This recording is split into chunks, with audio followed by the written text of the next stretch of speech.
verdade, democracia, o Estado Democrático de Direito e a liberdade de imprensa são como que duas faces de uma mesma moeda, de forma que não se pode conceber a existência de uma democracia real sem imprensa livre, e de igual modo não existe imprensa livre senão num Estado Democrático de Direito em que existam garantias institucionais efetivas de liberdade para a atuação profissional dos jornalistas e para a atuação dos veículos de comunicação como um todo. Então, episódios como esse imediatamente nos remetem a outros mais antigos, como o assassinato do Tim Lopes, demonstram que o processo de amadurecimento do Estado Democrático de Direito no Brasil e da garantia institucional da liberdade de imprensa é um processo que ainda não chegou à sua maturidade. Quer dizer, isso não é uma conquista estática, isso é um evolver, um desenvolvimento.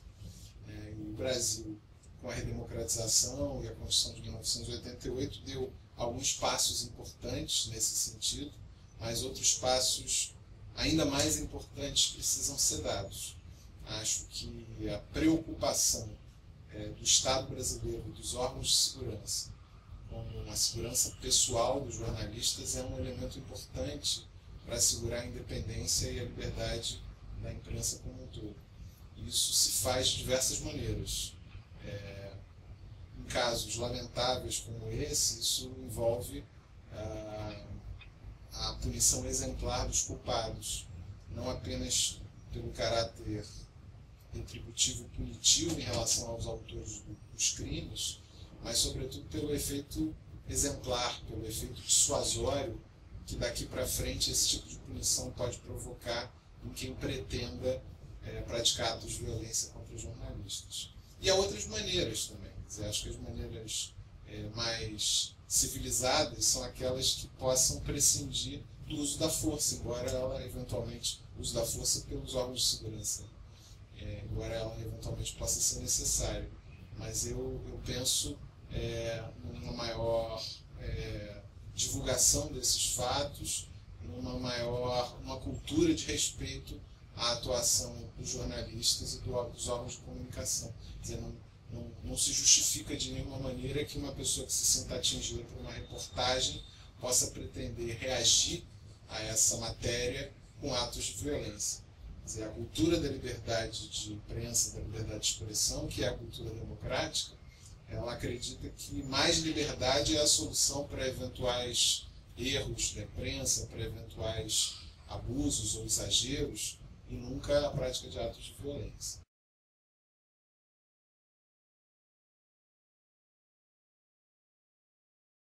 A liberdade e a independência dos órgãos de imprensa e dos jornalistas é uma coisa tão fundamental, é um elemento tão fundamental para a democracia, que ela é uma responsabilidade de todos. Quer dizer, a responsabilidade fundamental é do Estado, através de uma política de segurança que leve em conta a proteção dos jornalistas, é responsabilidade dos empregadores, das empresas de produção de informação, que são as empresas jornalísticas, que têm o dever também de zelar pela integridade física dos seus profissionais, mas é também uma cultura a ser disseminada por todos os cidadãos, de forma que, se os cidadãos tiverem conhecimento de alguma trama, de alguma estratégia dos detentores do poder ou de autores de crimes no sentido de perseguir e praticar atos de violência contra o jornalista, também tem que se comprometer em realizar as denúncias de forma a proteger o jornalista. Porque protegendo individualmente o jornalista, na verdade a sociedade está se protegendo, garantindo o seu direito de ser livremente informado. Então, na verdade, a imprensa em geral e os jornalistas como profissionais que fazem a imprensa atuar, na verdade não atuam por direito próprio ou em nome próprio. Em última instância, atuam como procuradores de toda a sociedade, uma sociedade livre, garantindo o direito da sociedade de ser livremente informada. Então, acho que existe esse vínculo de solidariedade em torno da liberdade de imprensa, que deve comprometer todos os atores interessados, o Estado, os empregadores, os veículos de comunicação e os cidadãos em geral, que têm que se conscientizar da importância de preservar os profissionais de imprensa como forma de preservar o direito da sociedade à sua própria liberdade, quer dizer, a liberdade de expressão de um lado e o direito de todos à informação de outro lado.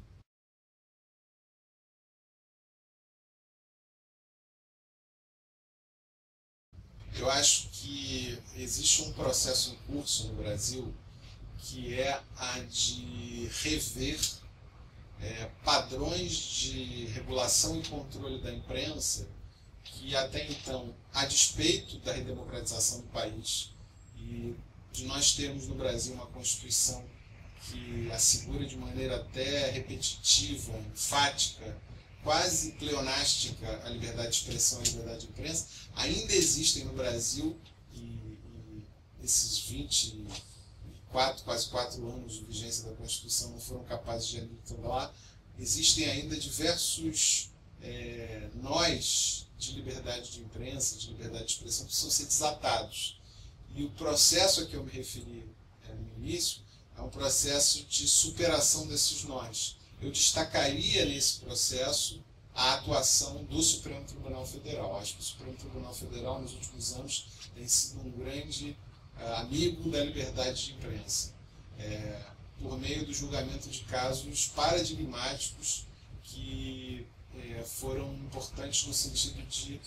superar entraves legais e regulatórios à atuação da imprensa.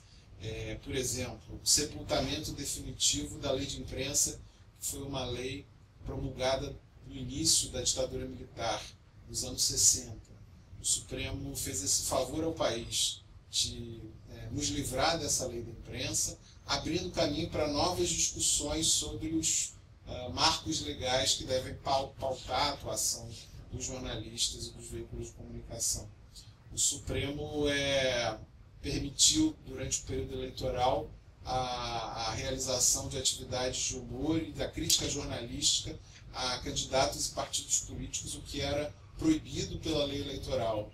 O Supremo caminhou no sentido de eliminar a exigência do diploma de jornalista para atividades que envolvam a comunicação social. Não se trata de desvalorizar o profissional, o jornalista que detém a formação específica, mas de não restringir a liberdade de expressão de todos os demais que possam participar de maneira produtiva dos veículos de comunicação. O Supremo, a meu ver, positivamente, por 4 dos seus ministros, julgou a classificação indicativa que vincula os horários de programas de rádio e televisão inconstitucional, entendendo esses quatro ministros que votaram até agora, que a classificação tem um caráter meramente informativo, tirando esses arreios que o Ministério da Justiça há muitos anos coloca nos veículos de comunicação. Então eu acho que há o que se celebrar como avanço, mas a gente ainda está no meio de um processo de amadurecimento institucional que vai nos levar a uma sociedade mais livre do ponto de vista da livre expressão, da livre manifestação do pensamento e da atuação livre da imprensa.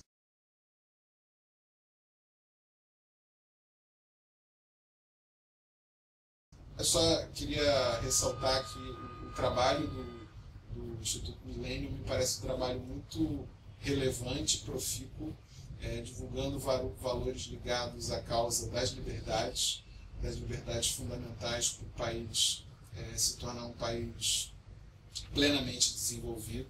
E acho que o tema da liberdade de expressão e de imprensa tem uma posição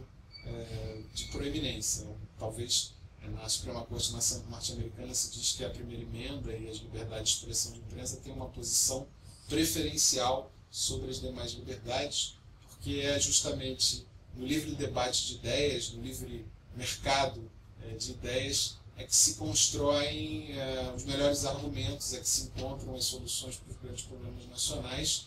e o Brasil precisa disso. O Brasil precisa consagrar essa cultura como um meio pelo qual as decisões de interesse coletivo são tomadas, e não dentro de gabinetes fechados ou por decisões imperiais de um único governante.